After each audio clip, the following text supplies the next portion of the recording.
Good morning दोस्तों, सुप्रभात। मैं रविंद्र एक बार फिर आपके साथ आपके अपनी यूट्यूब चैनल होम गार्डन पे और एक नया टॉपिक, एक नया वीडियो।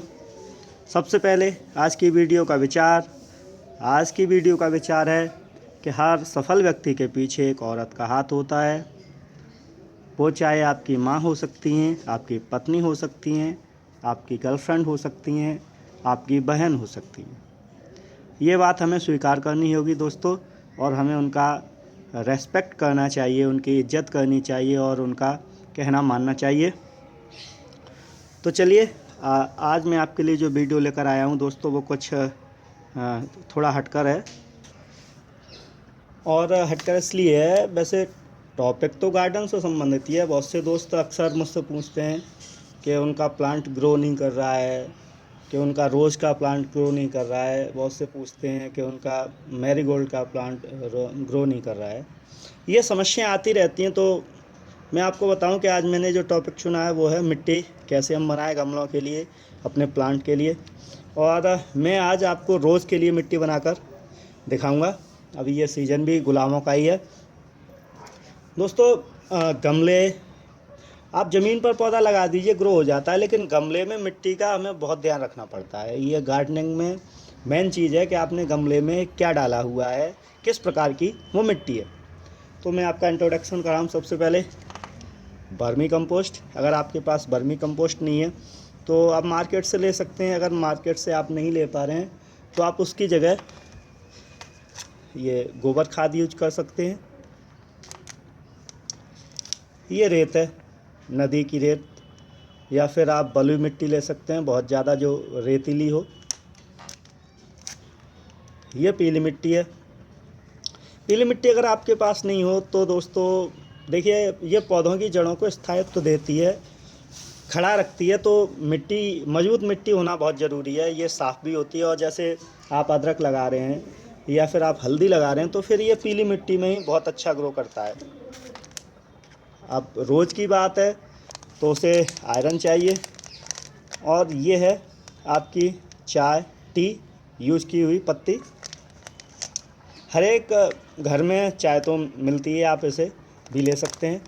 और दोस्तों अगर ये मिल जाए, ये काली मिट्टी, चिकनी मिट्टी है। और मैं आपको बताऊं कि एलोवेरा और गुलाब के लिए इससे बढ़िया मिट्टी कोई हो ही नहीं सकती। अगर इस मिट्टी में आप फर्टिलाइज़र भी यूज़ ना करें तब भी आपका गुलाब बहुत ज़्यादा इसमें ग्रो करेगा। तो बात आती है दोस्तों मिट्टी बनाने का तरीका क्या है। तो सीधी सी बात है कि आप सभी मिट्टियों को मिक्स कर लीजिए, लेकिन जनाब हमें उसमें कुछ अनुपात भी रखना होगा। उनके मिलाने का एक सीमा है, वो भी रखनी होगी। तो सबसे पहले जो हमारी मुख्य मिट्टी है, जैसे आपके पास अगर पीली मिट्टी है या चिकनी मिट्टी है, तो ये आपके पॉट में लगभग 50 से 60% तक होनी चाहिए। 40, 50 या 60 तीन अनुपात आप रख सकते हैं। अगर आप बरसात के दिनों में गमले में मिट्टी लगा रहे हैं तो इसे बढ़ा दीजिए, 60% कर दीजिए, क्योंकि बरसात से जड़ें खुलने का ख़तरा रहता है। और आप अगर गर्मियों में रख रहे हैं तो इसे घटा सकते हैं। रेत अगर आप दोस्तों इसे बरसात में लगभग वही डालें, 10 से 15%, लेकिन जाड़ों में आप इसकी मात्रा 15% तक कर सकते हैं। अगर आप विंटर फ्लावर सीड लगा रहे हैं तो इसकी मात्रा 20% कर दीजिए, क्योंकि उन पौधों की जड़ें बहुत बारीक होती हैं और ग्रो इसमें बहुत अच्छी होती हैं। फर्टिलाइज़र ये पौधे के ऊपर डिसाइड करता है। गोबर खाद से कोई प्रॉब्लम नहीं होती है, लेकिन दोस्तों अगर आपने खाद ज़्यादा लगा दी तो क्या होगा कि जो पौधा है वो ग्रो तो करेगा, लेकिन मिट्टी उसमें कम होगी तो वो स्थिर नहीं रह पाएगा उसमें और वो गिर सकता है। गोबर खाद थोड़ी तीखी होती है और अगर आपने छोटे पौधों में लगा दी तो फिर वो ग्रो तो करेंगे नहीं, सड़ जाएंगे। चाय, टी, इसे आप गुलाब या फूल वाले पौधों में लगाएं तो ज़्यादा बेहतर है। इसके अलावा जो पौधे आपके जिनकी पत्तियां पीली पड़ रही हैं या जो सूख जल्दी आते हैं जैसे ग्रो करके, आप उसमें चाय की पत्तियों का यूज़ करें और रिज़ल्ट आप मुझे खुद बताएंगे, क्योंकि इसका रिज़ल्ट बहुत ही अच्छा है। तो चलिए आज हम गुलाब के लिए अपनी मिट्टी बना रहे हैं। तो मैं इसमें 50% ये चिकनी मिट्टी लेता हूँ। ये नारियल का पॉट आपको ध्यान होगा, आज मैं इसे अपने पॉट का ही रूप ले रहा हूँ। ये देखिए मैंने पूरा भरकर अपनी चिकनी मिट्टी इसमें ली है। ये मान लो एक हमारा ये नारियल का जो बर्तन है वो हो गया इसमें। अब हम इसमें अपनी 10% रेत लेंगे। ये देखिए, अगर आपको ज़्यादा लग रहा है तो उसे आप निकाल दीजिए। मैं छोटे पॉट के लिए बना रहा हूँ, आप बड़े स्तर पर बना सकते हैं। मात्रा आप अपने आवश्यकता के अनुसार रखिए। गोबर खाद, इसकी मात्रा अभी हम बढ़ा सकते हैं क्योंकि सर्दियाँ हैं और सर्दियों में आपको पौधों को गर्मी की ज़रूरत होगी, पोषण की ज़रूरत होगी, तो इसकी मात्रा आप 30% तक रख सकते हैं। गोबर खाद भी आप 10% और मिला लीजिए। ये लीजिए। तो दोस्तों इसमें 50% हमारी मिट्टी हो गई सादा, 20% रेत हो गया, 10% हमारी जो फर्टिलाइज़र है गोबर की खाद और वर्मी कंपोस्ट हो गई। अब हम इसमें थोड़ा सा ये अपना चाय मिला लेते हैं। और ये मैंने जो इसमें और आपके जो पत्तियां वगैरह हैं या अदरक के टुकड़े हैं उन्हें आप ना डालें, उन्हें आप निकाल दीजिए। क्योंकि अगर नया पौधे में आप ये खाद यूज़ करेंगे तो पौधा आपका सड़ सकता है। लगा हुआ पौधा है तो आप उसमें लगा सकते हैं।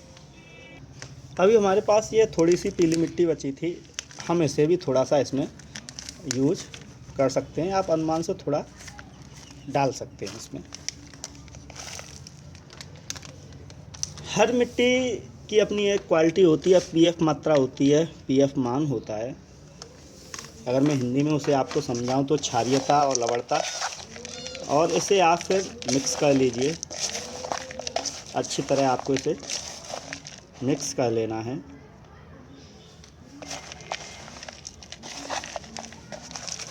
ये